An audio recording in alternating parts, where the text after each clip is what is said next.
Bien, vamos a continuar. Se ve la presentación, ¿cierto?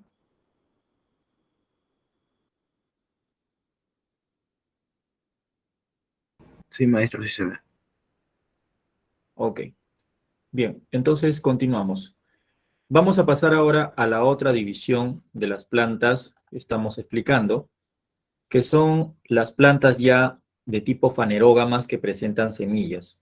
Y aquí vamos a encontrar dos grupos, la división gimnosperma y la división angiosperma.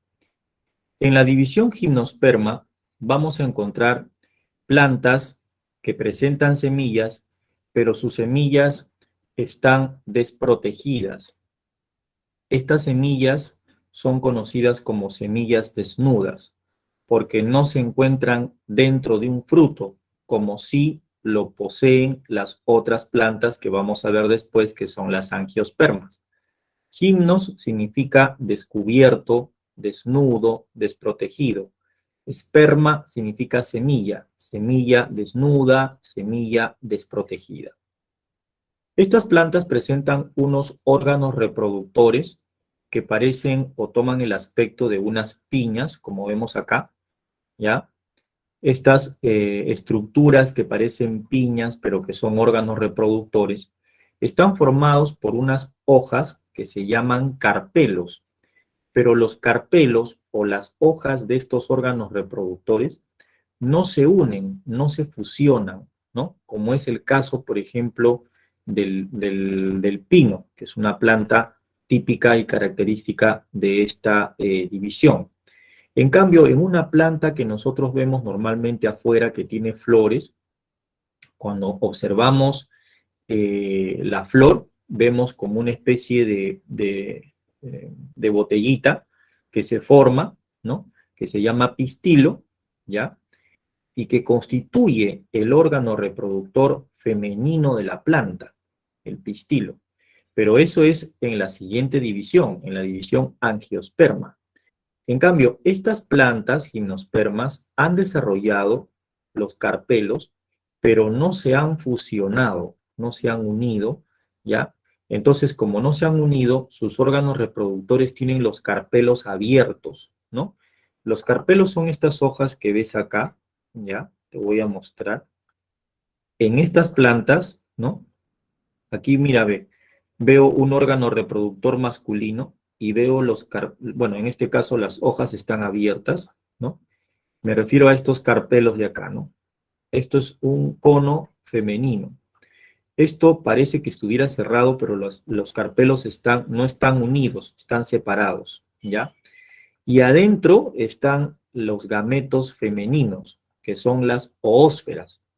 En cambio aquí, en este órgano masculino, llamado cono masculino, adentro están los granos de polen. O sea, acá se producen los granos de polen y aquí adentro se producen las oósferas, ¿ya? Entonces, estas plantas no van a formar flores verdaderas, ¿no? Pero aún así, muchos botánicos, ¿no? Mencionan que estas plantas presentan flores o inflorescencias, pero sin pistilo. Pero cuando uno ve la planta y busca la flor, dice, a ver, ¿dónde están los pétalos? ¿Dónde están los sépalos? O sea, no se ve esa estructura, ¿ya? Pero sí se hace la mención de que estas plantas tienen órganos reproductores, ¿no? Formados por carpelos, ¿no? Que no están unidos, o sea, no forman pistilo, ¿de acuerdo? Entonces, a la hora que se da el proceso de fecundación, ¿no? Las semillas van a estar expuestas, ¿no? Expuestas a nivel de los carpelos, ¿no? Del cono femenino, ¿ya? El grupo más representativo de estas plantas son las coníferas, porque justamente sus órganos reproductores tienen la forma de un cono, que son estos de acá. Hay diferentes formas de conos que podemos observar. Voy a agrandar esto de aquí para ver el ciclo reproductor de esta planta. Por ejemplo, este es un pino, ¿no? Esta es la fase esporofítica del pino, ¿no? Y la fase gametofítica es esta, la formación de los conos. En este caso, este pino tiene en el mismo árbol conos femeninos y conos masculinos. Pueden estar las plantas separadas y pueden haber plantas con conos masculinos o plantas con conos femeninos. O como este caso, los conos masculinos y femeninos están en la misma planta, ¿no? Separados en diferentes hojas. Aquí el cono femenino, ¿no? Contiene pues unas estructuras internas que son sus carpelos o sus escamitas, donde se van a formar por el proceso de macrosporogénesis, se va a formar pues el gametofito femenino, ¿no? Que va a albergar a las células sexuales femeninas. El gametofito femenino se llama el arquegonio, y adentro del arquegonio se van a formar pues las oósferas, que son estas de aquí, ¿ya? Estas celulitas de amarillo. En cambio, en el cono masculino se va a formar el polen, ¿ya? Y el polen, ¿no? Va a salir y va a ser, digamos, dispersado por el viento, porque el grano de polen tiene esta forma, como especie de dos alitas, y adentro, pues, van a estar las células encargadas de la fecundación, que son los anterozoides, ¿no? Y un anterozoide va a fecundar a una ósfera y se va a formar el embrión y luego las capitas de su semilla, ¿de acuerdo? Entonces, de esa manera se da el ciclo de vida del pino, ¿ya? Entonces, aquí yo estoy observando un cono masculino y un cono femenino por separados. Entonces, del cono masculino va a salir el grano de polen, que es el gametofito masculino, y adentro se van a formar los anterozoides. Y del cono femenino, ¿no? Va a salir o se va a formar el arquegonio, donde se van a producir las oósferas. Entonces, la oósfera haploide va a ser fecundada por un anterozoide del grano de polen y se va a formar la semillita. Otro anterozoide fecunda a otra oósfera, se forma otra semillita. Y estas semillitas, ¿no? Van a formarse aquí, en el mismo cono. ¿Por qué? Porque este cono, ¿no? Que está ahí, va a recibir a los granos de polen. Los granos de polen van a llegar acá y ahí se da la fecundación. Entonces las semillas van a quedar expuestas en esos conos femeninos, ¿de acuerdo? Ahí van a quedar expuestas las semillas. Por eso estas plantas se llaman gimnospermas, ¿ya? Muy bien. Pues ahí también estoy viendo la alternancia de generaciones. Ahora, dentro de la división angiosperma, voy a encontrar plantas cuyas semillas se desarrollan dentro de un fruto. Por eso se llaman angiosperma, que significa semilla protegida. Además, van a presentar flores con pistilo, es decir, sus hojas carpelares o sus carpelos se van a unir y van a formar una estructura que es el pistilo, ¿de acuerdo? Dentro de la flor. Aquí vamos a encontrar dos tipos de plantas angiospermas. Uno son la clase monocotiledonia y otra es la clase dicotiledonia. Aquí en este cuadro veo las diferencias más resaltantes que hay entre las monocotiledonias y entre las dicotiledonias. Una de las diferencias bien conocidas entre ambas plantas viene a ser la semilla.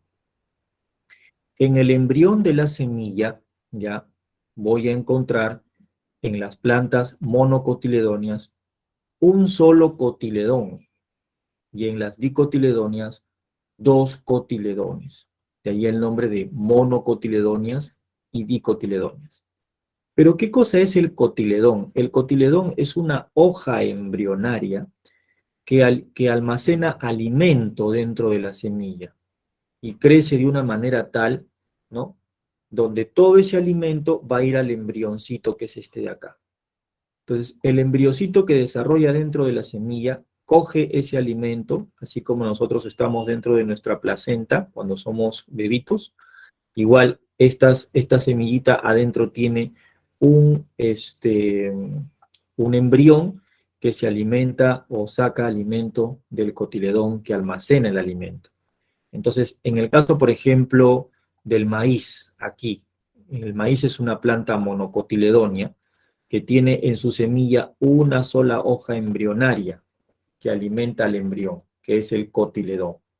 En cambio, en el caso del frijol, por ejemplo, el frijol tiene dos cotiledones, dos hojas embrionarias que alimentan al embrión, ¿ya?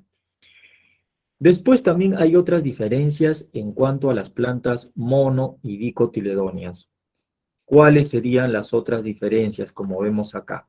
Por ejemplo, las hojas de las plantas monocotiledóneas suelen tener nervaduras que corren paralelas unas a otras, ¿no? Nervaduras paralelas. Por ejemplo, los pastos, ¿no? Los pastos tienen esa característica de tener nervaduras paralelas, por ejemplo, ¿de acuerdo? Y en las dicotiledóneas, como vemos por acá, ¿no? Las hojas presentan nervaduras ramificadas, ¿no? Nervaduras ramificadas. La otra diferencia es que cuando hacemos el corte transversal de un tallo de una monocotiledonia y lo enfocamos al microscopio, vamos a ver que los haces vasculares, o sea, el tejido conductor, xilema y floema que ya estudiaste antes, se dispersa de una manera tal que parece un pudín de pasas, ¿no? Al azar, en desorden, ¿no? Desorganizado. Pero cuando corto el tallo de una dicotiledonia y lo enfoco al microscopio, observo que los haces vasculares se disponen uno a continuación de otro, formando anillos, ¿ya? Eso se llama disposición radial, ¿ya? Xilema adentro, floema afuera. Xilema adentro, floema afuera. La otra diferencia es en cuanto a las flores, ¿ya? Los pétalos de las flores que se encuentran presentes en las monocotiledóneas se agrupan de a tres o múltiplos de tres. Por eso a estas flores se les llama flores trímeras, ¿no? Como es el caso, por ejemplo, no sé si has visto los tulipanes o de repente has visto los lirios, las azucenas, ¿no? En ese tipo de plantas hay ese tipo de flores, ¿no? ¿Ya? Y en las dicotiledóneas, las piezas florales, o sea, los pétalos, normalmente se agrupan de a 4 o 5, o múltiplo de 4 o múltiplo de 5, ¿no? Como es el caso, bueno, de las rosas, por ejemplo, ¿no? ¿De acuerdo? ¿Ya? Bien. Y otra diferencia está en el grano de polen. El grano de polen de las monocotiledóneas suele tener un poro y el grano de polen de las dicotiledóneas suele tener dos o más de dos poros, ¿ya? Aquí tenemos algunas plantas que son mono y dicotiledóneas, ¿no es cierto? Por ejemplo, las orquídeas son monocotiledóneas, ¿no? El plátano también, ¿no? Los pastos también son mono, monocotiledóneas, por ejemplo, ¿de acuerdo? ¿Ya? Bien. Y este es el ciclo biológico de una planta angiosperma, una planta con flores verdaderas, ¿no? Vamos a agrandarlo un poquito más. La flor, la flor presenta las siguientes partes. Hay un tallito que se llama el pedúnculo floral, que sostiene las hojas de la flor, y las hojas de la flor se llaman verticilos florales. Voy a agrandarlo un poquito más.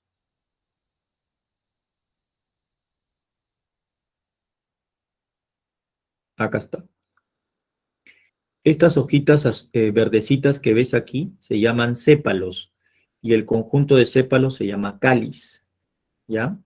Estas hojitas que vemos aquí de colores, que son bien llamativas y que son las que le dan esa belleza a las flores, son justamente los pétalos, ¿no? Y al conjunto de pétalos se le llama corola, ¿no? Los sépalos juntos, ¿no? Se le dice, bueno, en este caso,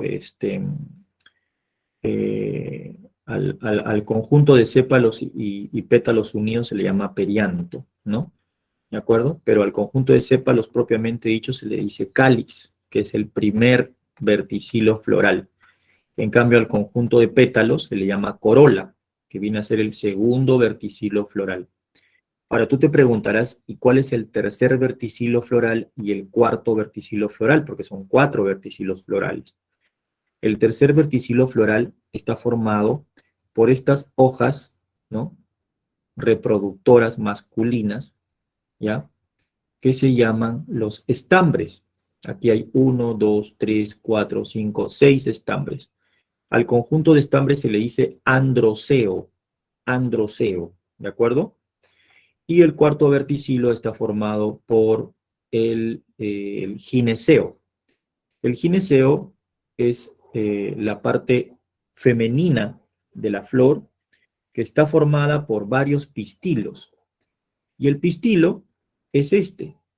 Esa es la botellita que te decía, mira. Este es el pistilo. Y el pistilo está formado de hojas llamadas carpelos. Es decir, la unión de varios carpelos te da esta botellita que se llama pistilo. Pero hay flores que tienen un pistilo y hay flores que tienen más pistilos.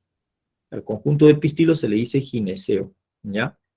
Entonces, aquí, por ejemplo, estoy sacando un estambre y en la parte de arriba del estambre estoy viendo una parte, un órgano que se puede considerar como la gónada masculina de la flor, que viene a ser la antera, ¿de acuerdo? Y aquí dentro de la antera se van a formar los granos de polen. Y dentro de cada grano de polen se van a formar los gametos masculinos que se conocen con el nombre de anterozoides.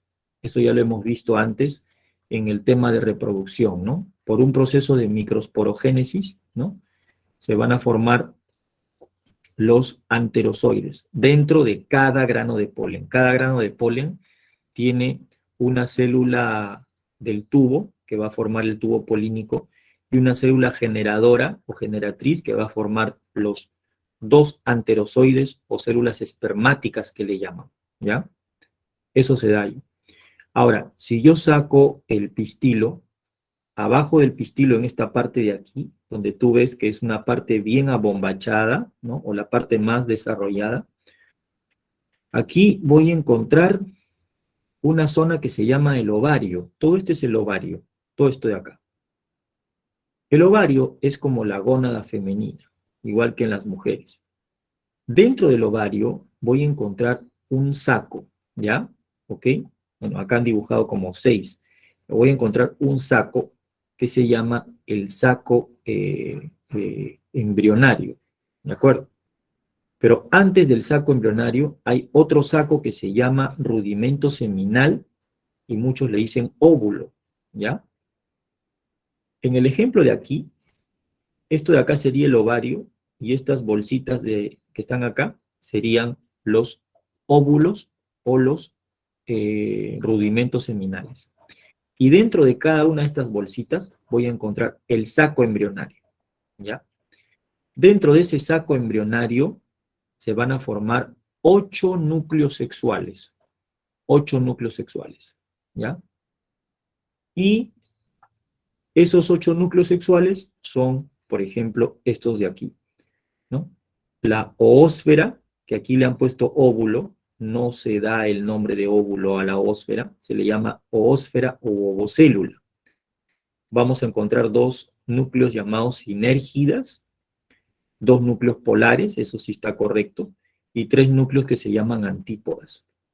De los 8 núcleos que hay acá, ¿ya?, las antípodas desaparecen, las sinérgidas también, y nos quedamos con la oósfera y los 2 núcleos polares, dentro de este saco que se llama saco embrionario. ¿Ok? ¿Ya? Entonces, cuando el grano de polen llega por acá y se posa encima del pistilo, a la parte que está de arriba del pistilo se le llama estigma, ¿no? Entonces, el grano de polen tiene una capa que se sumerge adentro del pistilo y forma un tubito que va recorriendo todo el pistilo hasta llegar al ovario.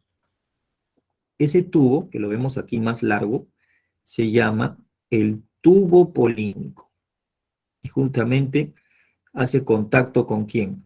Hace contacto con el rudimento seminal y adentro con el saco embrionario.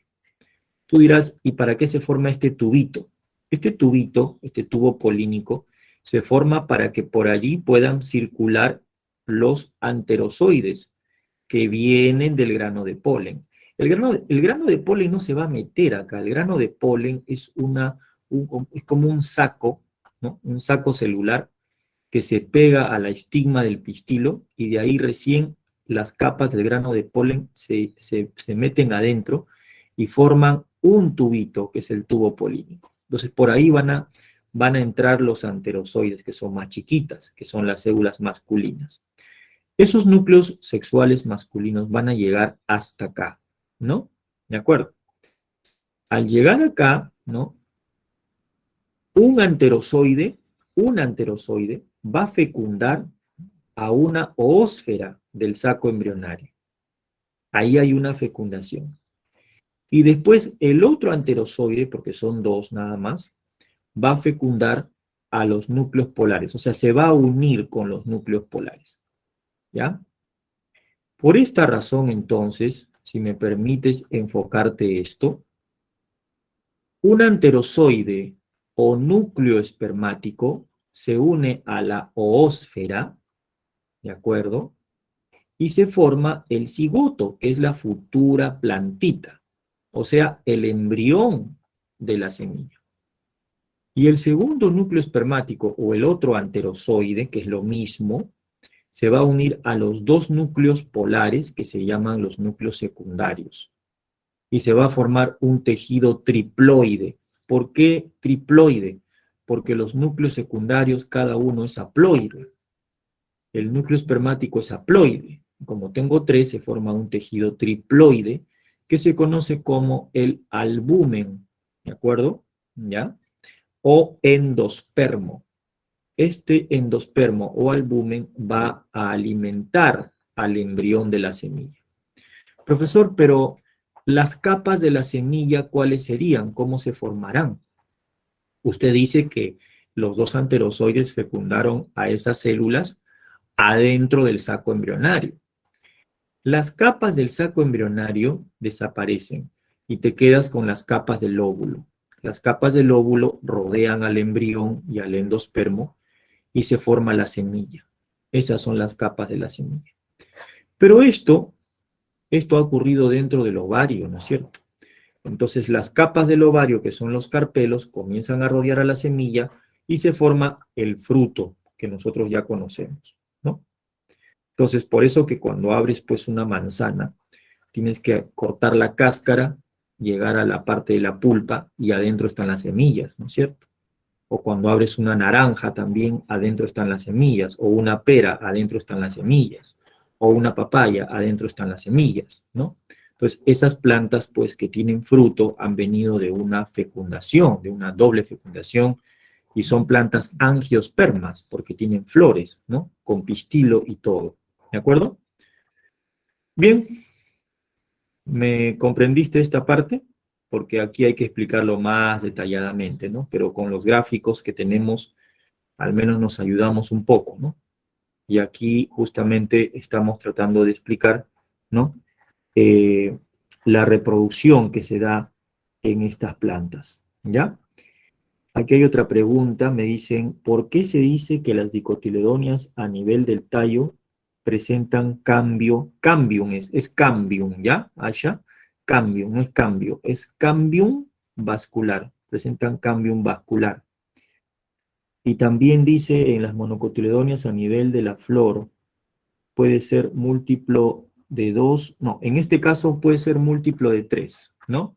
Son flores, bueno, podría ser dímeras o trímeras, ¿ya? Si es que son trímeras, entonces son 3, los pétalos se agrupan de a 3 o múltiplo de 3, ¿ya? Ahora, esto del cambium también es una característica de las mono y dicotiledonias, ¿no? Las monocotiledonias generalmente son plantas que tienen tallos herbáceos, o sea, tallos que son fáciles de quebrar, tallos verdecitos, así como el apio, por ejemplo, ¿no? Muchas tienen tallos herbáceos, hierbas, ¿no? En cambio, de las dicotiledonias hay variedad también, pero las dicotiledonias presentan un crecimiento secundario, un desarrollo secundario, y este desarrollo secundario les permite formar un cambium suberoso, ¿no? Digamos, que da origen a un tejido que es duro y que protege el tallo, ¿no? Un desarrollo secundario, ¿de acuerdo? ¿Ya? Y también un cambium vascular que va a dar origen al xilema y al floema, ¿no? Entonces, esto se desarrolla en una planta dicotiledonia, un crecimiento secundario. En cambio, en las plantas monocotiledonias, ¿no? No se da mucho este crecimiento secundario o desarrollo secundario. Por eso que decimos, ¿no? Que en las plantas monocotiledonias, ¿no? No se da un crecimiento secundario, y en las plantas dicotiledonias sí se da un crecimiento secundario con la presencia del desarrollo del cambio, ¿no? Del cambio, ¿ya? Bien. Muy bien. Pasamos entonces a la siguiente diapositiva para avanzar un poquito más rápido, ¿no? Y nos enfocamos en esta parte. Vamos a hablar ahora rápidamente, porque no tenemos mucho tiempo, se nos va el tiempo, acerca de los principales usos de las plantas, ¿no? Estas son, cuando uno habla de los usos de las plantas, también suelen a veces preguntar en el examen para qué sirve esta planta, para qué sirven las otras plantas, ¿no? Bueno, uno de los principales usos que se le da a las plantas es básicamente en la alimentación. Y vamos a hablar al final de esta clase un poquito acerca de la alimentación. Tenemos que recordar en este cuadrito, ya que lo tenemos acá, que uno de los principales usos de las plantas es para alimentarnos. Nosotros nos alimentamos a base de plantas. También consumimos alimentos de origen animal, ¿no? Pero nuestra alimentación básica, desde que vinimos al mundo, desde que llegamos al planeta, ha sido la domesticación de plantas, de hojas, de tallos, de raíces, de frutos y de semillas. El hombre primitivo se alimentaba de plantas, y eso es de manera natural, ¿no? Y por eso somos herbívoros. Pero también el hombre primitivo llegó a cazar animales y alimentarse inclusive de la médula de los animales, ¿no? De la carne, para sacar las proteínas de los animales. Pero las plantas no tienen nada que envidiar tampoco a las proteínas animales, ¿no? Salvo por la presencia de algunos aminoácidos, ¿no?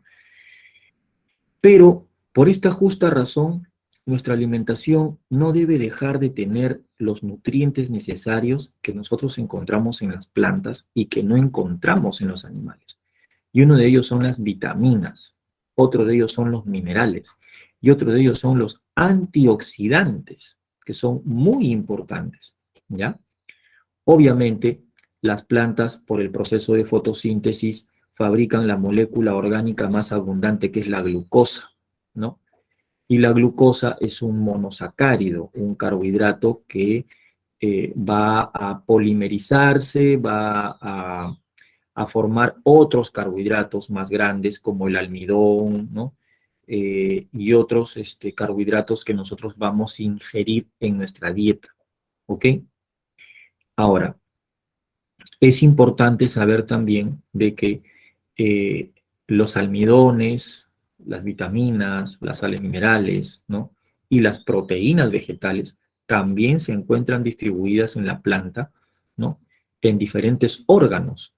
Y uno de ellos son las raíces, los tallos, ¿no? Sobre todo raíces y tallos y hojas, ¿de acuerdo? Pero eso no quita, ¿no? La propiedad de que muchas plantas también en sus frutos y en sus semillas almacenen también otro tipo de nutrientes que son indispensables para nuestro organismo, como los minerales y las vitaminas. Una de ellas es la vitamina C, por ejemplo. Aquí tenemos una lista de diversas plantas que han sido cultivadas en nuestro país y en nuestra región, ¿no? Sudamericana, ¿no? Por ser o tener la capacidad de adaptarse a los climas, al suelo, al pH del suelo, a la temperatura y al ambiente que le ofrece las condiciones necesarias para desarrollar. Aquellas plantas que son consideradas nativas de América son las que desarrollan bajo condiciones estrictas de la región y que no crecen en otro lugar, ¿no? Para crecer en otro lugar tienen que adaptarse a los factores ambientales. Esas son las plantas nativas que nuestros antepasados las han cultivado y las han manejado durante mucho tiempo, ¿no? Nuestros incas, ¿no? Por ejemplo, cuando llegaron los españoles procedentes de Europa, trajeron una serie de plantas también que se llegaron a desarrollar acá también y a adaptarse al ambiente y también fueron utilizadas.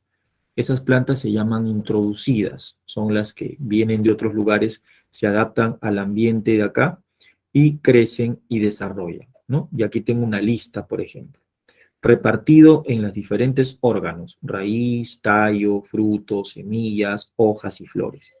Por ejemplo, si me hablan de la yuca, si me hablan del camote, ¿no? O me mencionan, por ejemplo, la arracacha, ¿no? Yuca, camote, arracacha, ¿no? Me están hablando de qué? De raíces, raíces, órganos de la planta que se consumen en nuestro país, ¿no? En diferentes regiones de Sudamérica y que son ricas, por ejemplo, en almidones, en carbohidratos. Pero si me hablan de beterraga, zanahoria, ¿no? Nabo, ¿no? Estas plantas también son ricas en glúcidos, ¿no? Sobre todo también en vitaminas, minerales, pero son introducidas. El hecho de que sean introducidas o de que sean nativas no significa de que cuál es mejor o no. Simplemente, ¿no? Si son introducidas y han desarrollado, se han adaptado a nuestro ambiente, entonces hay que aprovechar su composición natural química, ¿no? Sin ningún tipo de manipulación genética ni nada, las plantas conservan sus propiedades, ¿no? Nutricionales. Cuando ya comienzo a manipular genéticamente la planta, ¿no? Introduciendo genes en otra, puedo alterar también sus propiedades naturales de la misma planta. Por eso que con eso hay que tener mucho cuidado, ¿no? En cuanto a los tallos, por ejemplo, cuando consumo una papa, un oyuco, una maca, una oca, por ejemplo, ¿no? Un chuño, estoy consumiendo pues tallo nativo, ¿no? ¿Ok? Incluyendo también la maca, ¿no? Que para muchos es considerada una raíz, todavía está, me parece que en debate, pero acá la estamos colocando como un tallo, ¿no? Un tallo nativo, la maca, ¿no? Y este tipo de tallos también pues son ricos en carbohidratos, ¿no? ¿Ya? Bueno, y otros tallos pues como la caña de azúcar, del cual se extrae justamente el azúcar que nosotros utilizamos para endulzar nuestras bebidas, ¿no? La sacarosa, ¿no? Hay que tener mucho cuidado con el consumo excesivo de azúcar que nosotros consumimos a diario, porque el azúcar que se extrae de la caña de azúcar está industrializado, ¿no? No es un azúcar natural de la misma caña que tú consumes, sino es industrializado y tiene conservantes y una serie de sustancias que cuando se consume en exceso hace daño. ¿Por qué? Porque el mayor enemigo de quitarle calcio al hueso es justamente el azúcar. El exceso de azúcar daña el organismo, ¿no? Y mantiene o acidifica la sangre. Y cuando una sangre está acidificada, ¿no? Es muy probable que la persona suela tener enfermedades, pues, a causa de virus, bacterias, hongos, inclusive cancerígenas más adelante, ¿no? Eso ya está demostrado científicamente, hablando, ¿no? De que el exceso de azúcar o los carbohidratos, ¿no? Son perjudiciales para la salud cuando se consumen en exceso. Muchos de ellos se pueden transformar en grasas también y acidifican el organismo o la sangre, ¿no? El pH de la sangre es normalmente un valor ligeramente alcalino entre 7,35 y 7,45, pero cuando se va acidificando, ¿no? Se genera un ambiente celular, ¿no? Propicio para que el sistema inmune decaiga y nos invadan los gérmenes, ¿no? Virus, bacterias, hongos, parásitos, etc. Por eso que es importante la alimentación balanceada, ¿ya? Bueno, y también por ahí mencionamos rápidamente algunos frutos, ¿no? Como bueno, en este caso los frutos nativos, como la tuna, ¿no? Que también tiene un valor nutricional muy alto, y en medicina también, la palta, ¿no? La chirimoya, la caigua, ¿no? Y otros frutos introducidos como el melón, las aceitunas, ¿no? Que también son muy nutritivos, ¿no? Tienen muchos minerales y vitaminas y antioxidantes también. Luego tenemos las semillas, ¿no?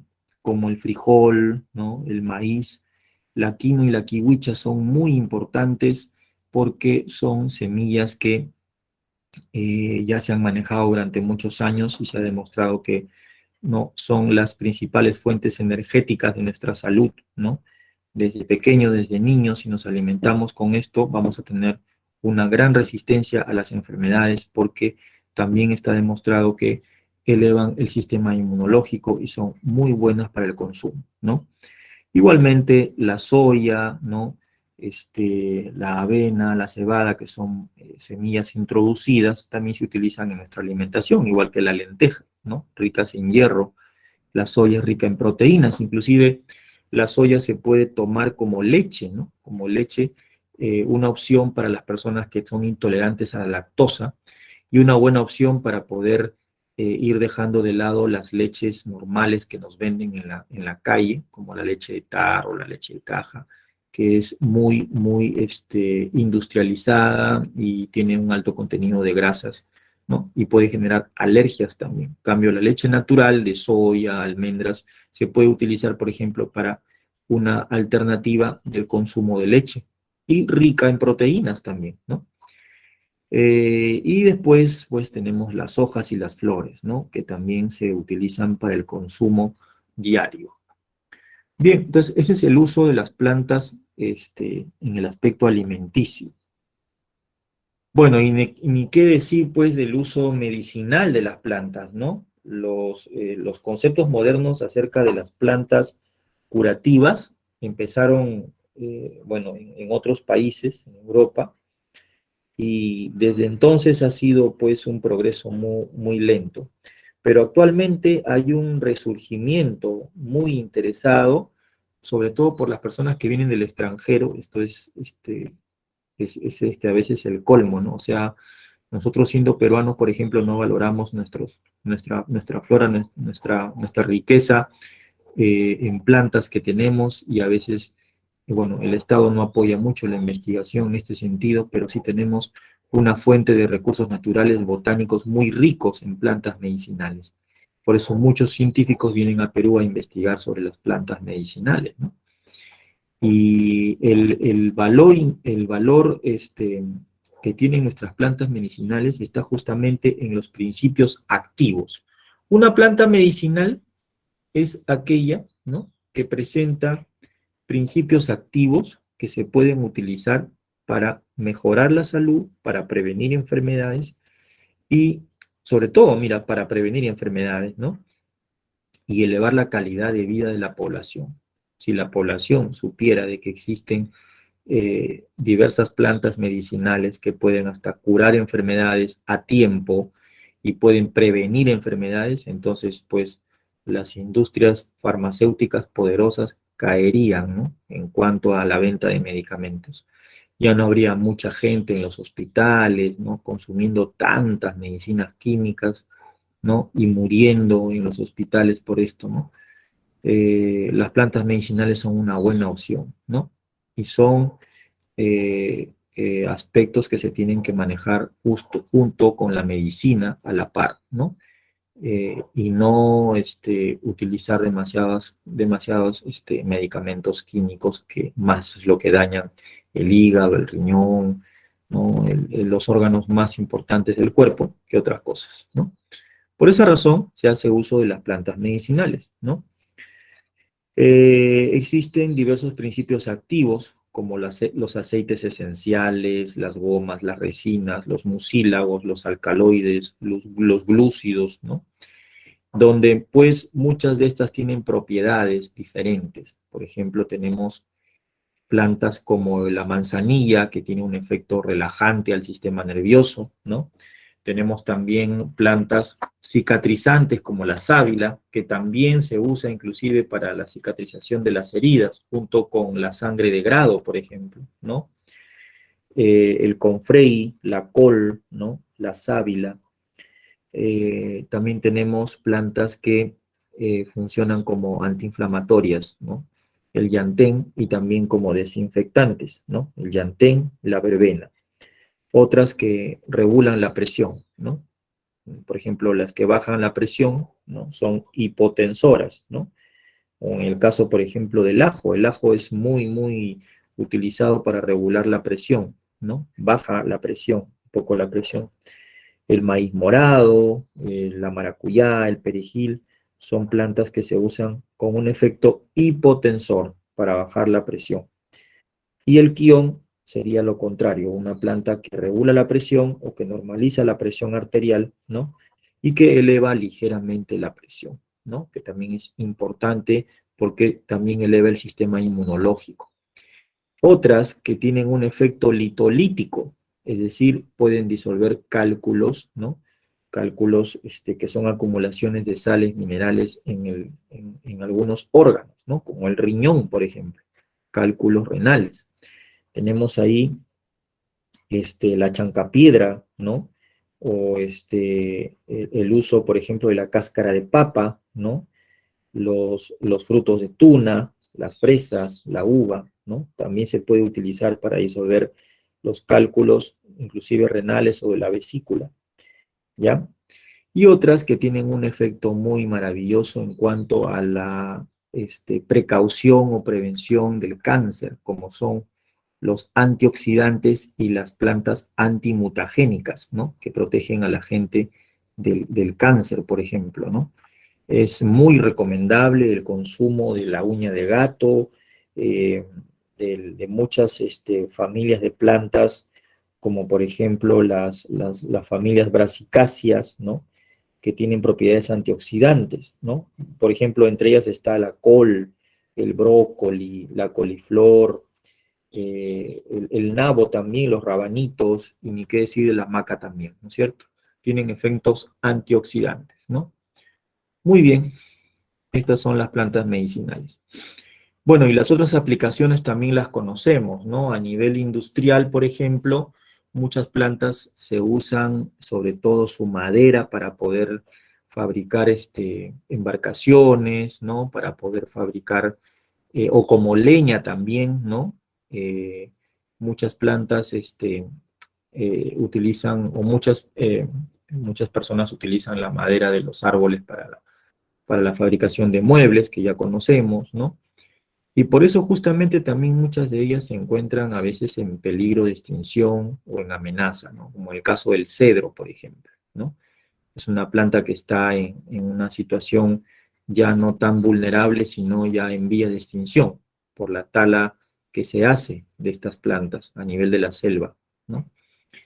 Y dentro de las plantas de uso industrial o artesanal, ¿no? Están las monocotiledóneas y dicotiledóneas, ¿no? Por ejemplo, las palmeras, ¿no? Las hojas de las palmeras se usan para fabricar cestos, canastas, ¿no? O embarcaciones para la navegación. ¿No? El árbol del cocotero, por ejemplo, se usa para la fabricación inclusive de botones, para fabricar jabones, ¿no? El aceite, del aceite de las semillas se fabrican pues esos jabones, ¿no? Las fibras del cocotero se usan para fabricar sogas, por ejemplo, ¿no? Tiene que decir de la totora y los juncos, ¿no? Que son plantas cuyas hojas son muy fibrosas, se usan para la fabricación de canastas, canoas, esteras también. Y las plantas como el ágave, sus hojas son carnosas, y sus hojas como son carnosas se llaman pencas, ¿no? Y cuando están secas se usan para hacer hilos fuertes que se llaman cabullas o sogas, ¿no? Y también tenemos el algodonero, ¿no? Que es muy importante en la industria textil, y el girasol para la fabricación de aceites, ¿no? Entonces tenemos varias aplicaciones de las plantas. Y aquí tenemos algunas especies amenazadas que se encuentran en peligro de extinción. Como ya habíamos mencionado, una de ellas es el cedro, otra es el mangle, ¿no? Otra es la uña de gato, ¿ya? Otras son, bueno, una también que está en peligro de extinción es la puya raimondi, ¿no? La quina, el árbol de la quina, ¿no? Otras son la lupuna, el guarango, las orquídeas, la flor de Mancaes. En, en la costa norte está algunas plantas en peligro de extinción como el algarrobo, el guayacán, el hualtaco, y en la selva no solamente el cedro, sino la caoba, por ejemplo, y el tornillo, ¿no? Que están pues en una situación vulnerable también. Bueno, finalmente vamos a hablar un poquito, ya nos gana mucho, no tengo mucho tiempo, pero vamos a hablar un poquito acerca de la seguridad alimentaria. Esto es bien sencillo, ¿no? Y creo que es muy fácil de comprender para todos. La seguridad alimentaria se refiere, bueno, seguridad alimentaria y nutricional, ¿no?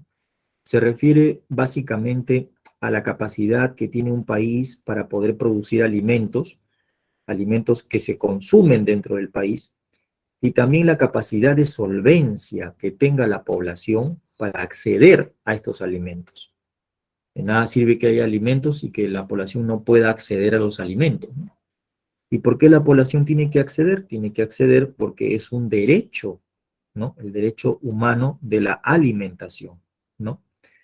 La disponibilidad de las personas para acceder a los alimentos nutritivos, ¿no? De manera permanente y aprovecharlos para mantener una vida sana, todo eso tiene que ver con la seguridad alimentaria y nutricional, ¿no? Y esto ya viene años atrás, desde la década del 70, de los 80, de los 90, ¿no? Se llegó a la conclusión de que pues se tiene que incentivar este tipo de derecho a los seres humanos, que es el derecho a la alimentación y a la buena nutrición, ¿no? A partir del 2012, mediante decreto supremo, esta seguridad alimentaria y nutricional, ¿no? Se tocó como un tema de interés nacional y un tema de necesidad pública, ¿no? Y por eso se estableció estos 4 pilares, ¿no? De la seguridad alimentaria y nutricional. Uno de ellos es la disponibilidad de alimentos, ¿no? Que se refiere a la disponibilidad de los alimentos a nivel local o a nivel nacional. Y aquí se tiene en cuenta la producción, las importaciones, el almacenamiento, ¿no? Y obviamente, pues, la disponibilidad es el componente de mayor relevancia, porque ¿qué cosa debe garantizar? La disponibilidad debe garantizar la provisión suficiente, ¿no? De alimentos y la provisión diversificada de alimentos. Alimentos que sean sanos, nutritivos y accesibles a la población. ¿Y esto depende de qué? De una política de manejo eficiente de los recursos naturales. Mejoras en el campo, ¿no? Y uso de tecnologías para la comercialización de los productos también, porque nosotros comercializamos productos también al extranjero, ¿no? Exportamos también. El otro es el acceso, ¿no? El acceso a los alimentos. Se refiere al acceso y control sobre los medios de producción, la tierra, el agua, la tecnología, el conocimiento, ¿no? Justamente la falta de acceso y control es una de las causas de que muchos alimentos no lleguen a la gente. Es decir, esto se llama inseguridad alimentaria. Por ejemplo, una región o un país puede contar con suficiente cantidad de alimentos para satisfacer las necesidades de sus habitantes, pero si los ingresos de los habitantes, o sea, los sueldos, son ínfimos, no podrán acceder a estos alimentos. Y eso es lo que está pasando actualmente. Ya la pobreza la tenemos hace años, pero ahorita mucha gente no puede acceder a los alimentos porque están caros, ¿no? Y tienen que conformarse con otro tipo de alimentación, ¿no? Y esto sobre todo vuelve vulnerable a los niños, a los ancianos, a las madres gestantes, y todo eso. Bien, bueno, ya nos ha ganado un poco el tiempo y el otro concepto es lo que es la utilización y aprovechamiento de los alimentos, ¿no? Eh, y el otro concepto viene a ser el consumo y estabilidad de los alimentos, ¿no? El consumo y estabilidad de los alimentos se refiere a solventar las condiciones de inseguridad alimentaria, ¿no? Eh, que es transitorio, ¿no? De carácter cíclico o estacional, ¿no? Para tener seguridad alimentaria, una población, un hogar o una persona debe tener acceso a los alimentos adecuados en todo momento. No deben correr el riesgo de quedarse sin acceso a los alimentos, ¿no? A consecuencia de la crisis repentina. Por ejemplo, un problema climático, ¿no? O un acontecimiento de inseguridad alimentaria, ¿no? La estabilidad la estabilidad de la disponibilidad de alimentos, ¿no? Hace que se determine la posibilidad de que cada persona pueda acceder a una nutrición diaria y balanceada. Muy bien, muchachos, entonces con esto terminamos nuestra clase de hoy. Te voy a editar rápidamente las claves, por favor, ¿ya? Solamente es un minuto. La primera pregunta va a ser la respuesta, la letra A. La primera es la A. La número 2, la respuesta es la B de beso. La 3 es la A. La 4, la clave sería la B de beso. La 5 es la A. La 6 es la C, C de casa. La pregunta 7 es la B de beso. La 8 es la C de casa. La 9 vendría a ser la A. La 10, perdón, es la A. La 11 es la letra C. La 12, la alternativa A. La 13, la alternativa B. 14, alternativa C. Y 15, alternativa B. ¿Ok? Bien, entonces eso es todo por hoy, muchachos. Muchas gracias por su atención. Nos vemos la siguiente clase, Dios mediante. Cuídense, por favor. Nos vemos. Gracias. Gracias, profesor.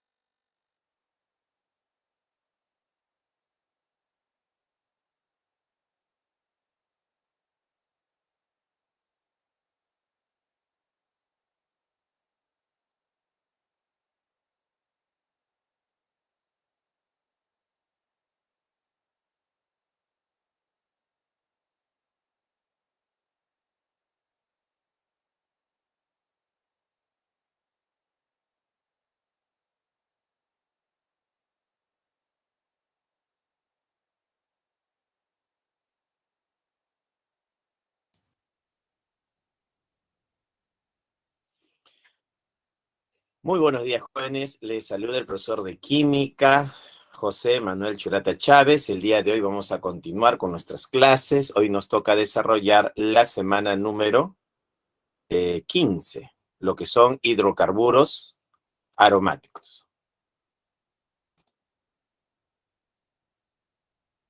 En este tema de hidrocarburos aromáticos,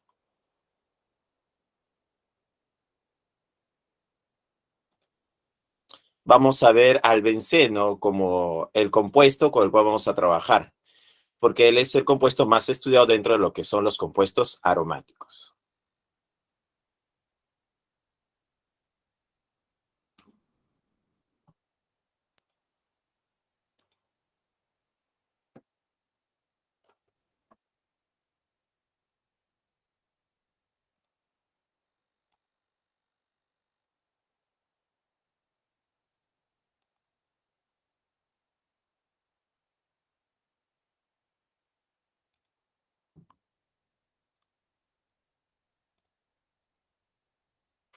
A ver, vamos a colocar acá semana número 15.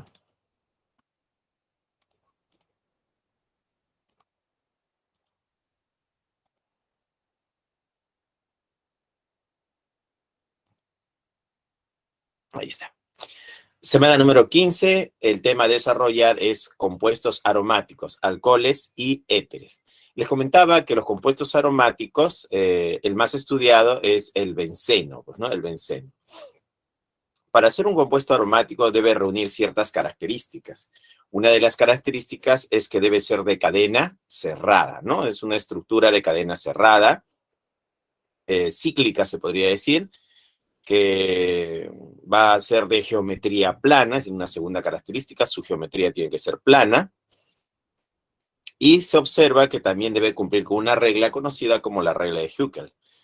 Esta regla nos dice que el número de electrones pi debe ser igual a 4n más 2, ¿no? Esa es la llamada regla de Huckel.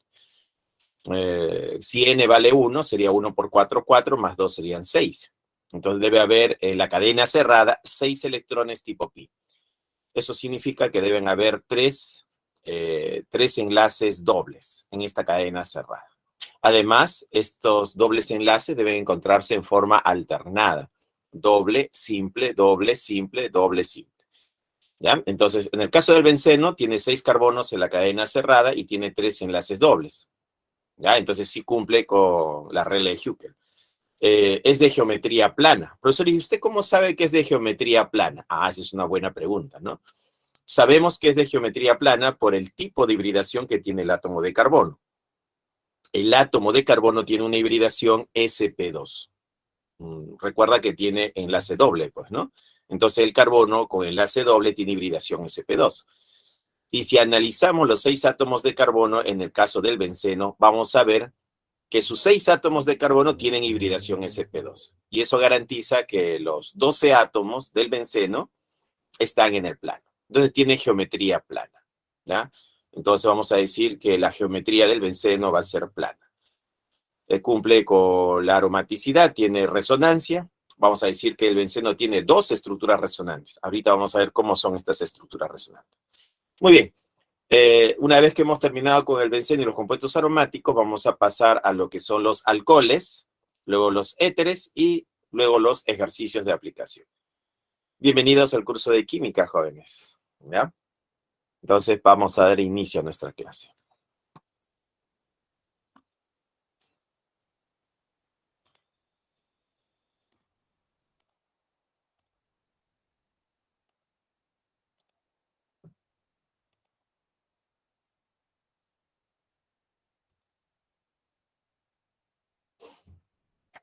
¿Listo? Acá está. Semana número 15, compuestos aromáticos, alcoholes y éteres, pues, ¿no? Vemos acá, compuestos aromáticos. Tenemos al benceno. La fórmula global del benceno es C6H6. ¿Qué significa eso? Que la estructura tiene 6 átomos de carbono y tiene también 6 átomos de hidrógeno. ¿Ya? Es lo que va a significar C6H6. Entonces vamos a poner por acá. Esta sería su fórmula global. ¿Dónde están estos 6 átomos de carbono? Acá, mira. 1, 2, 3, 4, 5 y 6. Hay 6 átomos de carbono. Y dice que también tiene 6 hidrógenos. 1, 2, 3, 4, 5, 6. Ahí están sus 6 átomos de hidrógeno. Esta estructura es una estructura resonante. ¿Ya? Entonces vamos a decir que esto es una estructura resonante. Y acá tenemos una segunda estructura, mira. Profesor, ¿se parecen? Sí, se parecen, pero son diferentes. No es lo mismo, ¿ya? No es lo mismo. Su fórmula global es la misma, mira. 6 átomos de carbono, 1, 2, 3, 4, 5 y 6. Tiene 6 átomos de carbono. 6 átomos de hidrógeno, 1, 2, 3, 4, 5 y 6. Tiene 6 átomos de hidrógeno. Profesor, ¿y cuál es la diferencia? ¿No? ¿En qué se diferencia? Bien, si queremos ver la diferencia, sería que acá tiene un enlace doble, acá está el enlace doble y acá está el enlace doble. ¿Ya? Mira acá. Está el enlace doble y el enlace doble. Si observamos con detalle, el doble enlace no está ubicada en la misma posición. Mira, acá está a la izquierda y acá está a la derecha. ¿Te das cuenta, no? Este doble enlace acá está a la izquierda y aquí este doble enlace está a la derecha. sea, la posición es diferente, mira. La posición es diferente. ¿Te das cuenta? Ese solo hecho de cambiar la posición del doble enlace hace que esta estructura sea diferente a esta estructura. Y es por eso que diremos que el benceno tiene dos estructuras resonantes. Entonces acá ponemos, el benceno tiene dos estructuras resonantes. Vamos a ponerlo por acá. El benceno tiene dos estructuras resonantes. En los libros de química orgánica, ¿no? Comparan estas dos estructuras como si este fuese un caballo, claro, un caballo, y este de acá como si fuese un rinoceronte. A esta estructura resonante le llaman caballo, y a esta estructura resonante le llaman rinoceronte. Entonces, estas dos estructuras se pueden combinar. La combinación de las dos estructuras, ¿no?, resonantes del benceno, nos da esta de acá. A esta estructura se le llama el híbrido. El híbrido de resonancia. Ya, este es el híbrido de resonancia. Y a esta estructura, la comparación que le hacen es como si esto fuese un unicornio. Dicen, ¿no? Esta estructura es la estructura unicornio. ¿Y qué idea tenemos de un unicornio? La idea que tenemos de un unicornio es que diremos, el unicornio tiene el cuerpo del caballo y tiene un cachito que es del rinoceronte. Entonces, es una combinación de caballo con rinoceronte. Igualito es esto de acá. Esta estructura, combinada con esta estructura, la combinación de ellas dos, me va a dar esta estructura, que es el híbrido de resonancia. Y este es el benceno. ¿Qué características tiene este híbrido de resonancia? Es una molécula apolar, ¿no? Apolar, o sea, no tiene polos. O sea, una molécula, diremos así, molécula no polar. O sea, no tiene polo positivo, no tiene polo negativo. Es una molécula sin polaridad, si vamos a decirlo así, ¿no? La molécula. Es plana debido a que los carbonos tienen hibridación sp2. Si analizamos a este carbono, ¿no? Acá, mira, este carbono tiene el doble enlace, su hibridación va a ser sp2. Este carbono tiene doble enlace, su hibridación va a ser sp2. Este carbono tiene doble enlace, su hibridación es sp2. Él también es sp2. Él también es sp2. Y él también es sp2. Y cuando la hibridación del carbono es sp2, ¿no? Esa hibridación está asociado a una geometría plana, pues, ¿no? El carbono con hibridación sp2 está asociado a una geometría plana. A una geometría plana. Entonces, la hibridación sp2 es una geometría plana trigonal, pues, ¿no? Plana trigonal. ¿Ya? Entonces, este carbono tiene geometría plana trigonal, geometría plana trigonal, geometría plana trigonal, geometría plana trigonal, geometría plana trigonal y geometría plana trigonal. Como tiene 6 carbonos, cada carbono tiene su geometría plana trigonal. Y eso garantiza que los 12 átomos que están acá, porque hay 12 átomos, 6 carbonos y 6 hidrógenos son 12 átomos. Entonces, los 12 átomos del benceno se encuentran en el plano. Esa va a ser su geometría. ¿Ya? Es una molécula apolar, plana y simétrica. Claro, va a ser simétrica. Y debido a su simetría, a esa simetría, la molécula es no polar. Pues, ¿no?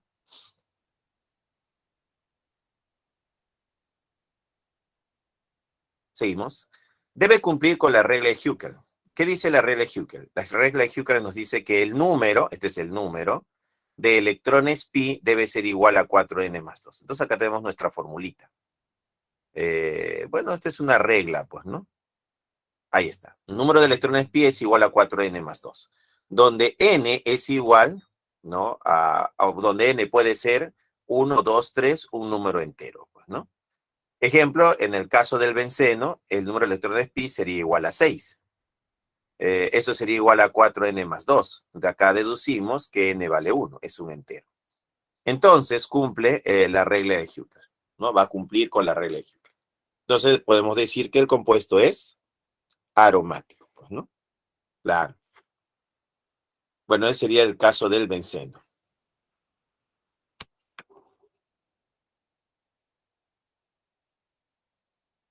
La reacción química que caracteriza a un compuesto aromático es la reacción de sustitución.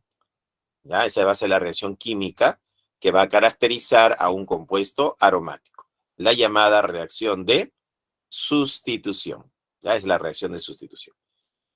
Y acá tenemos compuestos aromáticos, clasificación. Tenemos homocíclicos y heterocíclicos. ¿Ya? Homocíclicos y heterocíclicos. ¿Cuándo diremos que un compuesto aromático es homocíclico? Diremos que un compuesto aromático es homocíclico cuando la cadena cerrada está formada por átomos de carbono. Por ejemplo, aquí es carbono, carbono, carbono, carbono, carbono y carbono. Los 6 átomos que forman la cadena cerrada son átomos de carbono. ¿Ya? Entonces, por eso es homo. Igual, pues, ¿no? Son átomos iguales. Entonces, homocíclico. Acá también, mira, esto de acá es carbono, carbono, carbono, carbono, carbono y carbono. Acá también, mira, carbono, carbono, carbono y carbono. Este ciclo está formado por átomos de carbono y este ciclo también está formado por átomos de carbono. Entonces, la estructura es homocíclico, ¿ya? Es homocíclico. Entonces, el benceno es homocíclico y el naftaleno también es homocíclico, ¿ya? Entonces, ellos dos son compuestos aromáticos, ¿ya? A ver, podríamos decir aquí que los electrones pi, ¿quiénes son? Aquí tiene 2 electrones pi, acá están sus 2 electrones pi, acá hay 2 electrones pi y acá hay 2 electrones pi. Si contamos los electrones pi, ¿cuántos serían? Tendríamos acá 1, 2, 3, 4, 5 y 6, ¿no?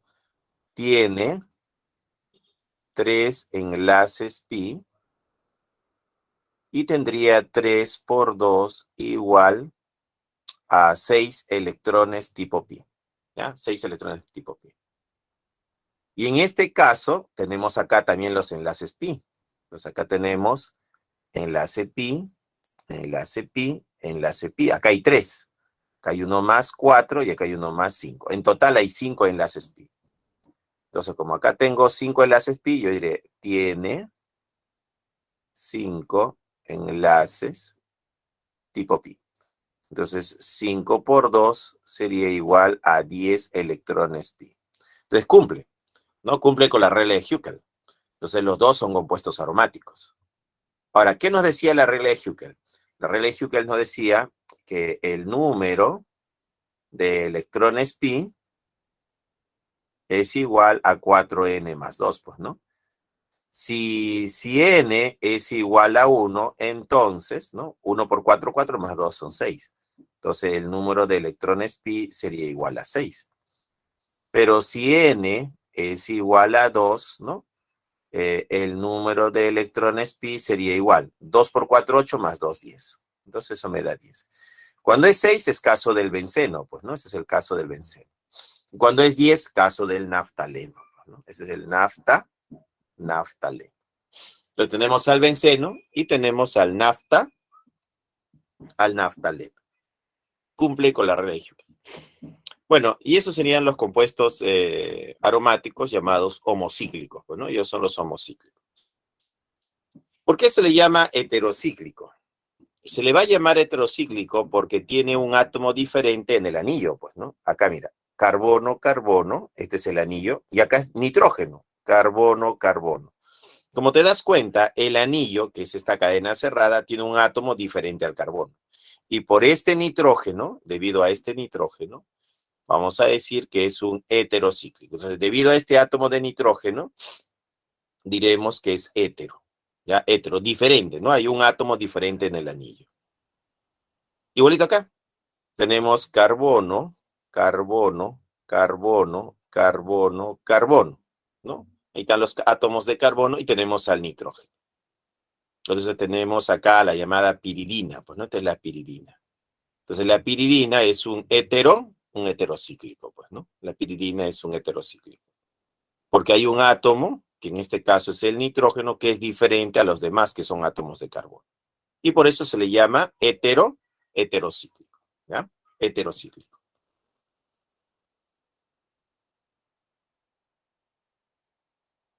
Continuamos. Nomenclatura de compuestos derivados del benceno. Habíamos dicho que la reacción química que caracteriza a un compuesto aromático es la reacción de sustitución. Entonces, estos compuestos se han obtenido por reacciones de sustitución, ¿ya?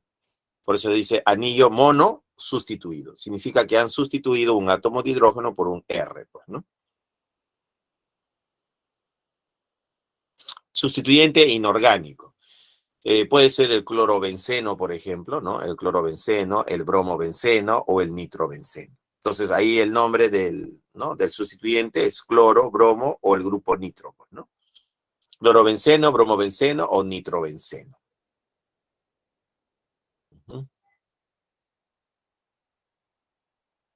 Entonces, acá solo remarcamos que la reacción que caracteriza a un aromático es la reacción de sustitución, ¿ya?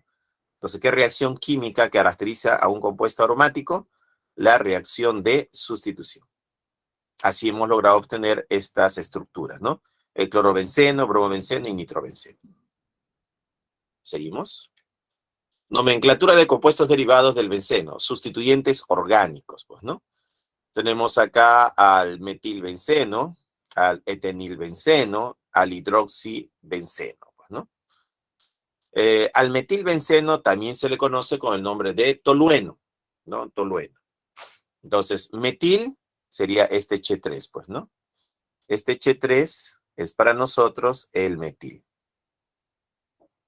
Entonces, metilbenceno. Este es el benceno y este es el metil. Su nombre sería metil, ¿no? Porque esto de acá es el metil. Sería metil y esto de acá es el benceno, metilbenceno.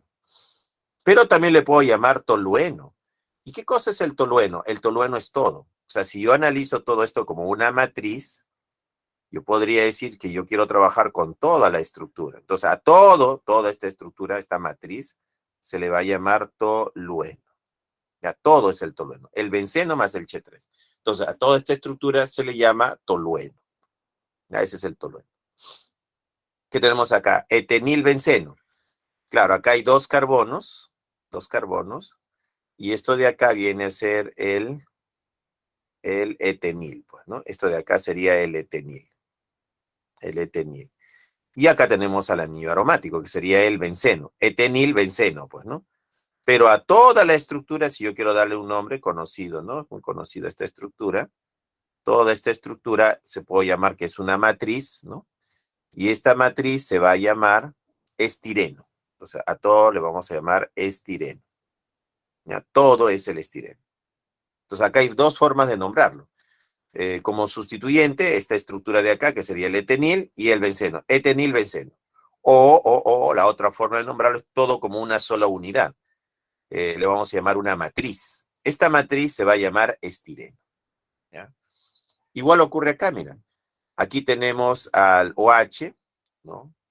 Su nombre va a ser hidroxi, ¿no? Él es el hidroxi. Y esto de acá es el benceno, hidroxibenceno. Entonces, su nombre sería hidroxibenceno. Pero yo también lo puedo tomar como matriz a toda la estructura, ¿no? Toda la estructura como una matriz cuyo nombre va a ser fenol. Entonces, toda la estructura se va a llamar fenol. Y ahí tenemos pues al tolueno, al estireno y al fenol, ¿no?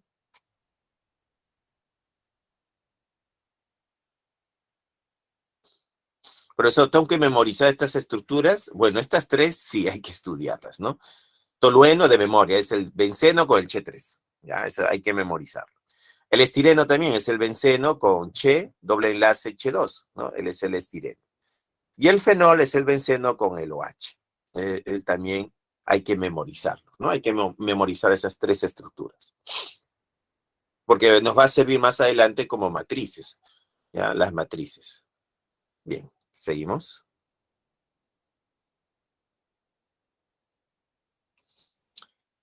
Más sustituyentes orgánicos. Tenemos acá el benceno con el NH2, también conocida como anilina, ¿no? Entonces acá tenemos a la llamada anilina. Entonces acá tenemos a toda esta estructura, todo se llama anilina. Ahí está. Todo es la anilina. Entonces, esta estructura es una matriz llamada anilina. ¿Qué tenemos acá? El benzaldehído. Esto de acá no es otra cosa que el CHO, ¿no? Unido al anillo aromático. ¿Ya? Es lo mismo. ¿Ya? Esto de acá, ¿no? Es el CHO unido al benceno. Entonces, esto de acá es el benzaldehído. Ya es el benzaldehído. Se puede escribir así o también lo podemos escribir de esta otra forma.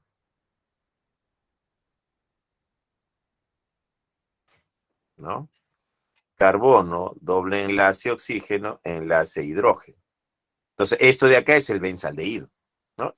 Esto y esto es lo mismo, ¿ya? Es el benzaldehído. Entonces, acá tenemos al aldehído. Entonces, acá está el aldehído, ¿no? Él es el aldehído. Él es el aldehído, el CHO, pues, ¿no? El CHO. Y toda la estructura se le va a llamar benzaldehído, ¿ya? Entonces, toda la estructura tú le llamas benzaldehído.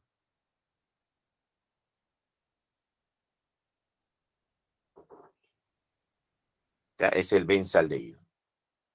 Muy bien. Por acá tenemos esta estructura de acá, que es el ácido benzoico. Ah, esto de acá es un ácido carboxílico. Es decir, que tenemos acá al COOH, ¿no? Que es el ácido carboxílico, unido al anillo aromático. Así, mira. Eso sería, ¿no? Ahí tenemos al ácido benzoico, ¿no? Todo esto de acá es el ácido benzoico. O ácido benceno carboxílico también, pues, ¿no? Este es el benceno y este es el carboxílico. Benceno carboxílico.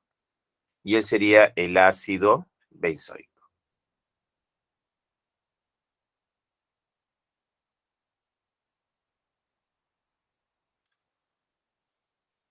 ¿Muy bien? Profesor, también tengo que estudiar estas estructuras, la anilina, el benzaldehído, el ácido benzoico. Claro, de memoria tienes que aprenderte estas tres estructuras, porque van a ser matrices, los podemos usar como matrices, y se sobreentiende que tú ya las conoces, ¿ya? Entonces, la anilina, benceno con el NH2. Benzaldehído, el benceno con el CHO. Y el ácido benzoico es el benceno con el COH, pues, ¿no? Con el CO. Él es el ácido benzoico o ácido benceno carboxílico, pues, ¿no? Seguimos. Nomenclatura de compuestos derivados del benceno. Monos sustituidos orgánicos, ¿no? Tenemos al propilbenceno, al 2-fenilheftano. 2-fenilheftano.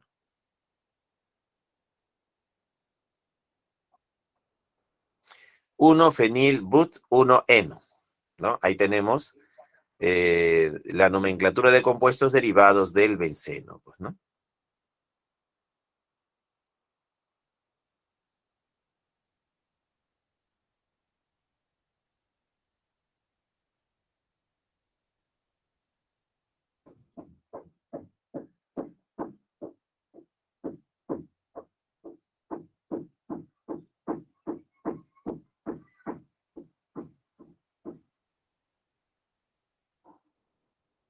Muy bien, seguimos. Nomenclatura de compuesto derivado del benceno, anillo disustituido. Claro, ¿qué pasa si tenemos dos sustituyentes? Por ejemplo, acá tenemos la sustitución en carbono 1 y carbono 2, ¿no? O sea, está haciendo referencia a estos dos carbonos, mira. O sea, la sustitución está en este carbono y en este carbono. Entonces acá tenemos un metil y acá hay otro metil, un carbono 1, 2. A esa posición también se le conoce como posición orto, ¿ya? Orto. Y se simboliza con una O y una raya. Entonces, posición orto. Aquí está en la posición 1 y aquí está en la posición 3. 1, 2 y 3. Entonces, posición 1, 3 se llama posición meta y se simboliza como M rayita, ¿no? Esa sería la posición es 1, 3. Posición 1 y posición 4. 1, 4. A la posición 1, 4 se le llama también posición para. Y se representa por una P y una rayita.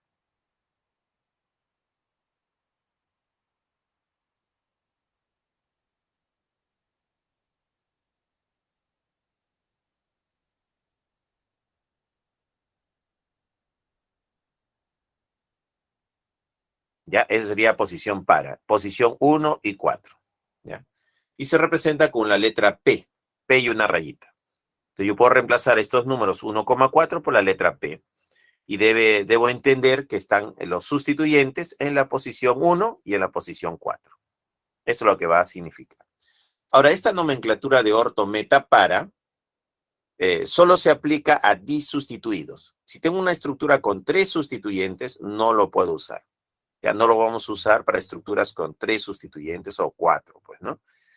Entonces, la nomenclatura orto, meta, para se usa para estructuras con 2 sustituyentes nada más, ¿no? Que tengan 2 sustituyentes. Bien, seguimos. Nomenclatura de compuestos derivados del benceno. Anillo disustituido. Acá tenemos un ejemplo de cómo se nombra al compuesto, pues, ¿no? Se le puede llamar ortoclorometilbenceno, ¿no? 1-cloro-2-metilbenceno, ortoclorotolueno o 2-clorotolueno. A ver, ¿cómo es esto? Mira. Primera posibilidad. Yo tengo acá el anillo aromático. Ahí está. Y tenemos aquí al cloro y acá tenemos al metil.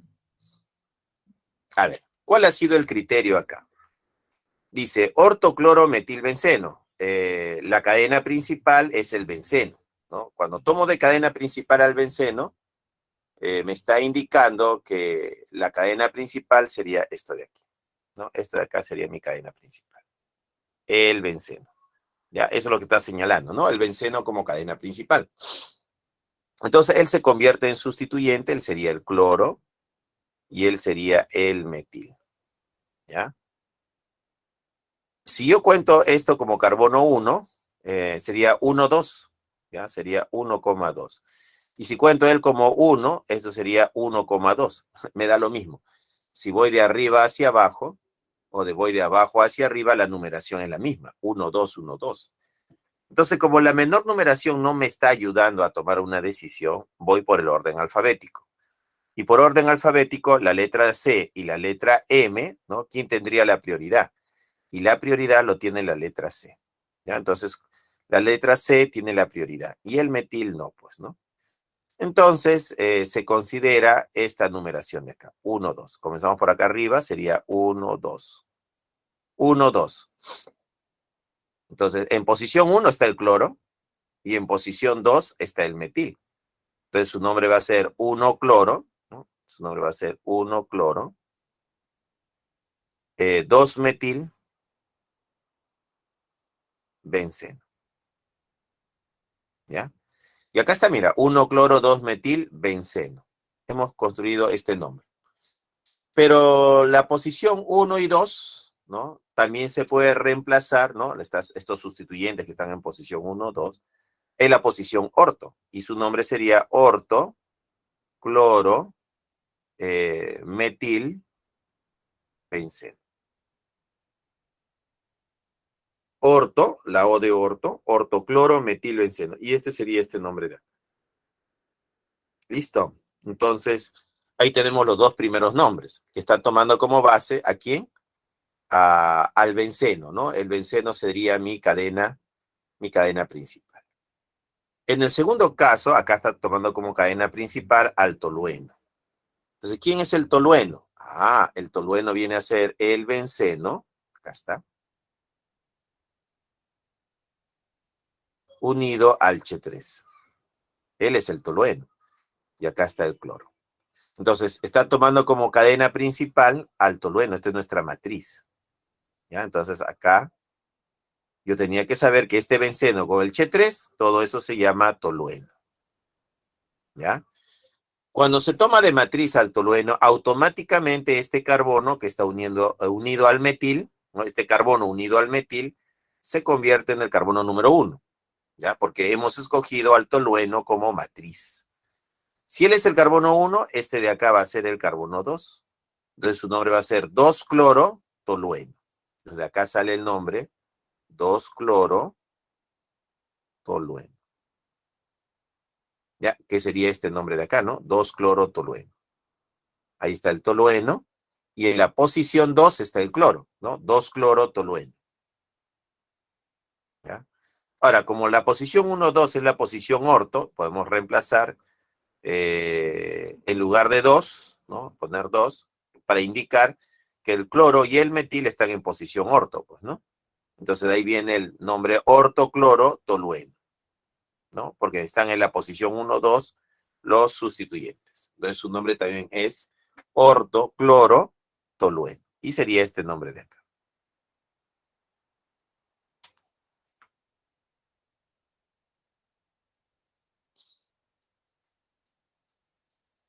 Entonces acá le ponemos que el Che3 y el cloro están en posición 1,2. Entonces, otra forma de nombrarlo sería ortocloro-tolueno. ¿Ya? Y ese sería este nombre de acá. ¿Listo? Y ahí tenemos los nombres para esta estructura. 4 posibles nombres. ¿Ya? 4 posibles nombres.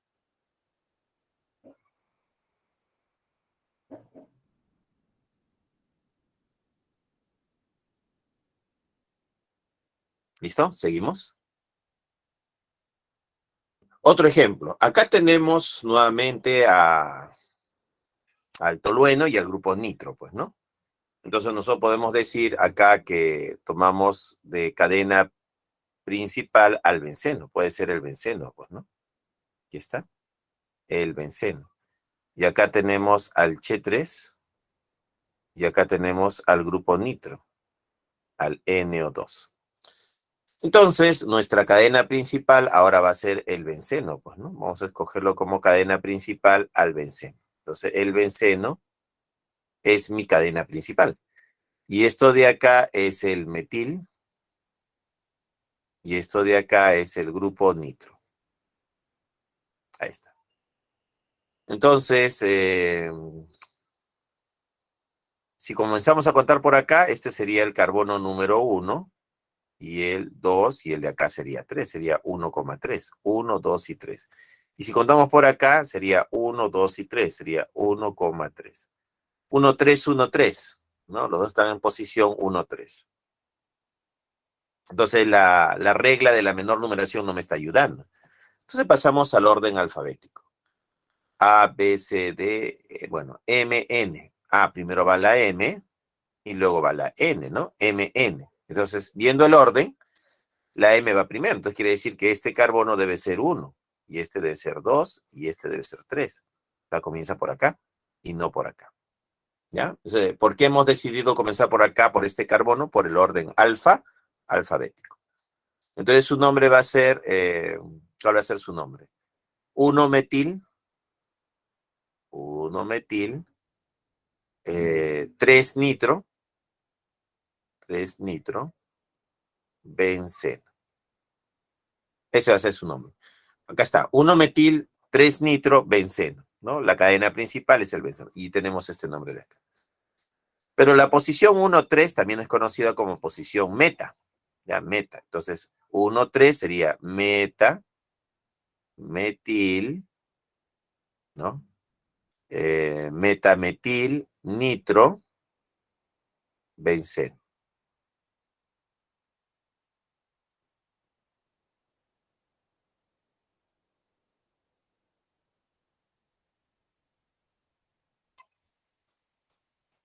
¿Ya? Entonces de ahí viene este nombre, ¿no? Posición meta, que es la posición 1,3, metametil, nitro, benceno.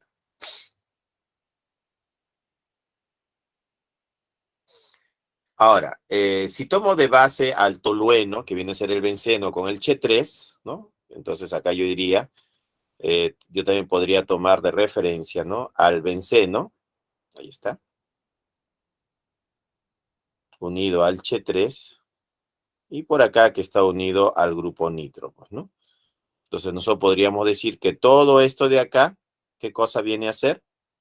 Todo esto de acá viene a ser el tolueno. ¿Ya? Todo esto de acá es el tolueno. Y acá tenemos al grupo nitro.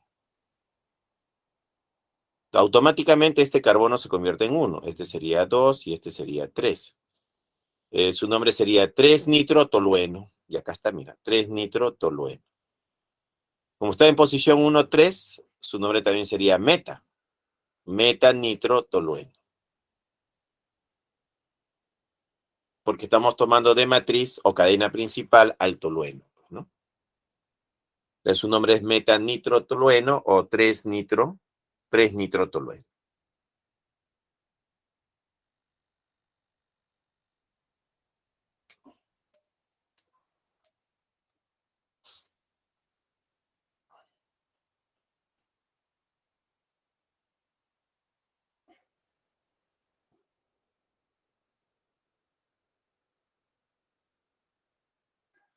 ¿Listo? Continuamos. Siguiente diapositiva.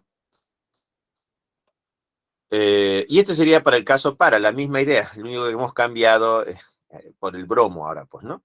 Entonces su nombre va a ser posición 1,4, es el para-bromo metilbenceno, el 1-bromo 4-metilbenceno y el para-bromo tolueno o 4-bromo tolueno. La idea es la misma. Acá están tomando de matriz al benceno y aquí al benceno. Entonces, como cadena principal, el benceno. Entonces, si tomamos de matriz al benceno, ¿no? O así vamos a ponerlo. Ahí está el benceno. Y para arriba tenemos un Ch3 y para abajo tenemos un bromo. Entonces tenemos acá nuestra matriz, sería esto de aquí. ¿Quién es? Es el benceno. Ahora, acá tenemos al bromo, porque él se llama bromo, y él se llama metil. Entonces, bromo y metil, ¿no? El bromo y el metil.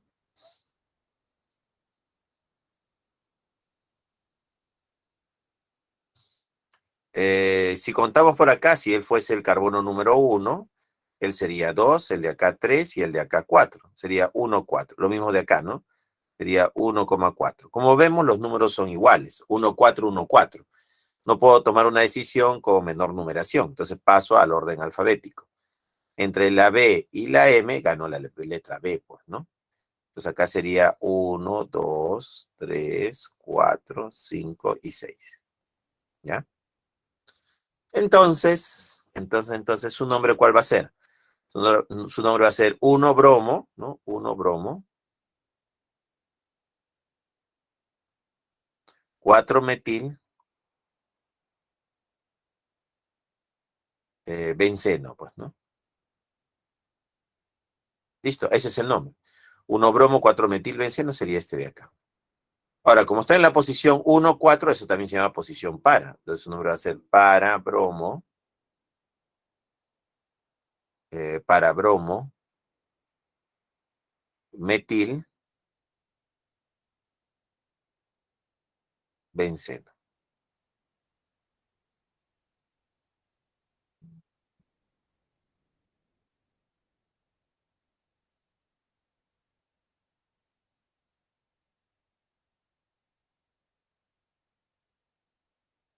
¿Ya? Y ese sería el nombre. Y eso está acá, mira, para-bromo, metil, benceno. ¿Ya? Ese sería el nombre. Como te das cuenta, acá se ha tomado como referencia al benceno como cadena principal, pues, ¿no? Pero en este otro caso, la matriz, ¿quién va a ser? El tolueno. Acá también, el tolueno. ¿Y quién es el tolueno? Es el benceno con el Ch3, pues, ¿no? Entonces ponemos aquí al anillo aromático, ¿no? Y tenemos aquí al Ch3 y acá tenemos al bromo. Entonces, nuestra cadena principal, ahora, ¿quién va a ser? Nuestra cadena principal ahora es el tolueno, ¿no? Esto es el tolueno. Automáticamente este carbono, el carbono del tolueno, el que está unido al metil, se convierte en el carbono 1.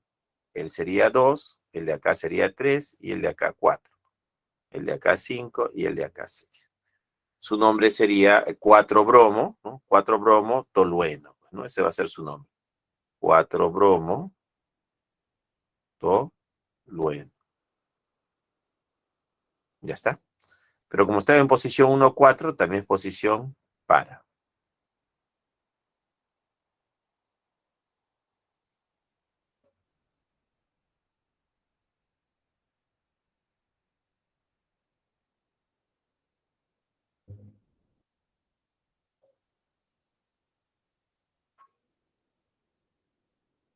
¿Ya? Entonces sería su nombre, 4-bromo-tolueno.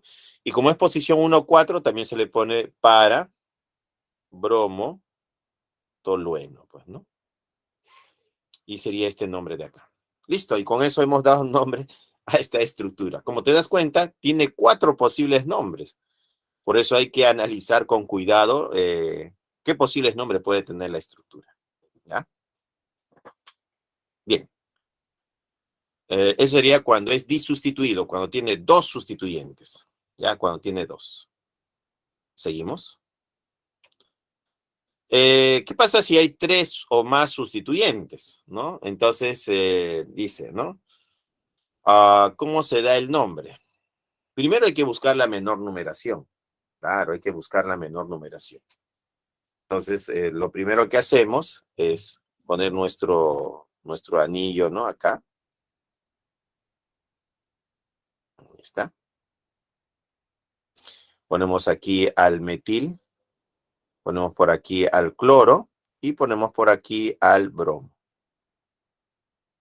Listo. Es nuestra estructura, ¿no? Entonces, nuestra estructura vamos a analizarlo tomando como matriz al benceno, mira, al benceno. Si tomo como matriz al benceno, digo que mi cadena principal es el benceno, ¿no? El benceno. Entonces quiere decir que el bromo es sustituyente, ¿no? Él es sustituyente. El metil es sustituyente. Y el cloro es sustituyente. Bien, si este carbono de acá fuese el carbono número 1, él tendría que ser 2, 3 y 4. Sería 1, 2, 4. Pero ¿qué pasaría si él fuese el carbono 1? Bueno, si él fuese 1, el de acá tendría que ser 2, el de abajo, pues, ¿no? El que está más cerca. 3, 4, 5. Y el bromo estaría en 5. Y si él fuese el carbono 1, ¿no? 2, 3. Acá estaría 3 y acá estaría 4. 1, 3, 4. Entonces, por la regla de la menor numeración, buscaría los menores números, ¿no? 1, 2, 4, 1, 2, 5. 5 perdió por ser muy alto. En cambio, 4 ganó por ser menor, pues, ¿no? Ahora, 1, 3, 4 y 1, 2, 4, entre 3 y 2, 3 es muy alto y 2 es el menor. Entonces, ganó esta posibilidad, ¿no? Esta serie de números, 1, 2, 4. Quiere decir que acá la numeración comienza por acá. 1, 2, 3, 4, 5 y 6. Entonces, ¿cuál va a ser su nombre? En orden alfabético sería A, B. La B comienza con la letra B. Sería 4-bromo, ¿no? Su nombre sería 4-bromo. 1-cloro. 1-cloro. A, B, C. Y después 2-metil. 2-metil. 2-metil. Y el anillo aromático que sería el benceno, pues, ¿no? Benceno. Y acá está, mira, 4-bromo, 1-cloro, 2-metilbenceno, sería este nombre de acá, pues, ¿no? Claro. Y la otra posibilidad es tomar de base al tolueno, pues, ¿no? Al tolueno.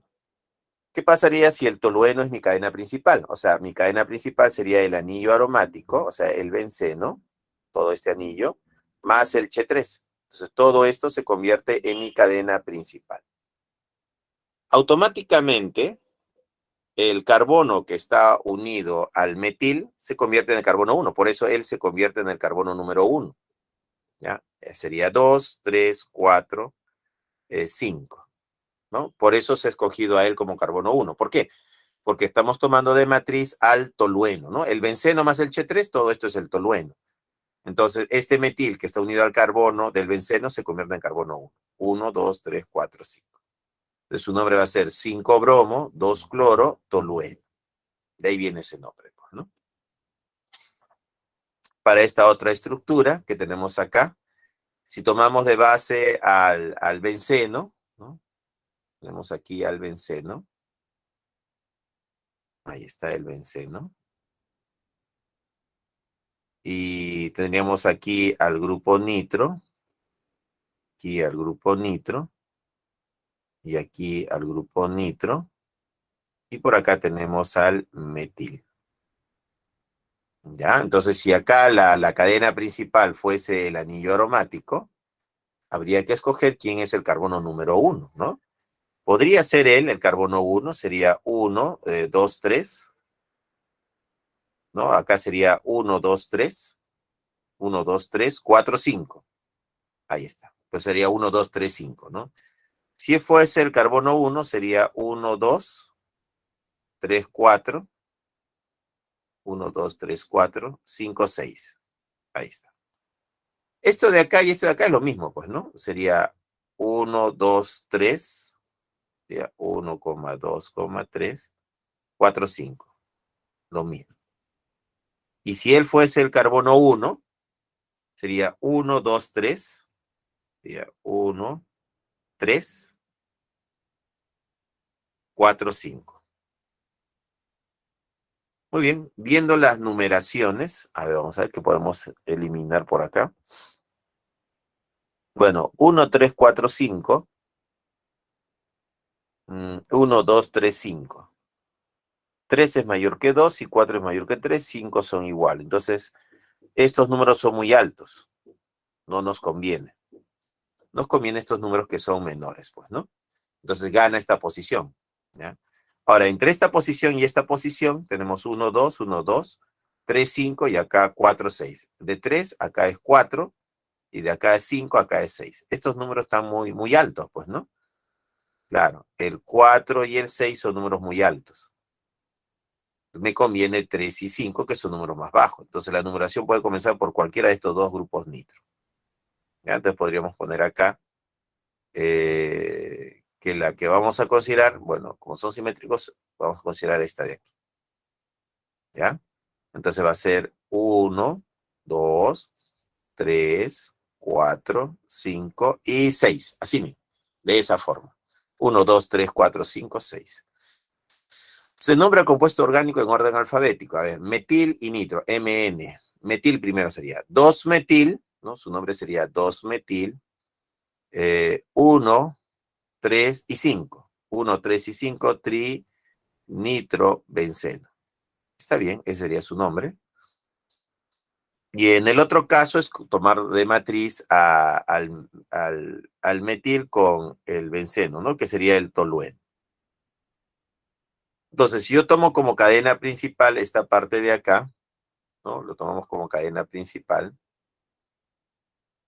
Entonces vemos que todo esto de acá es el tolueno, pues, ¿no? Entonces, este carbono automáticamente se convierte en el carbono 1. Y sería 1, 2, 3, 4, 5 y 6. ¿Por qué? Porque he tomado de matriz aquí al tolueno, ¿no? Estamos tomando de matriz al tolueno. Entonces su nombre sería 2, 4, 6, trinitro tolueno, ¿no? Trinitro tolueno. Bueno, y así se nombra a estos compuestos que tienen ya 3 sustituyentes, 4 sustituyentes, ¿no? Se busca la cadena, ¿no? Se puede tomar por menor numeración, tomando como matriz al benceno, o podemos tomar también al benceno con un Ch3, ¿no? Que es la matriz llamada tolueno. Bien, seguimos.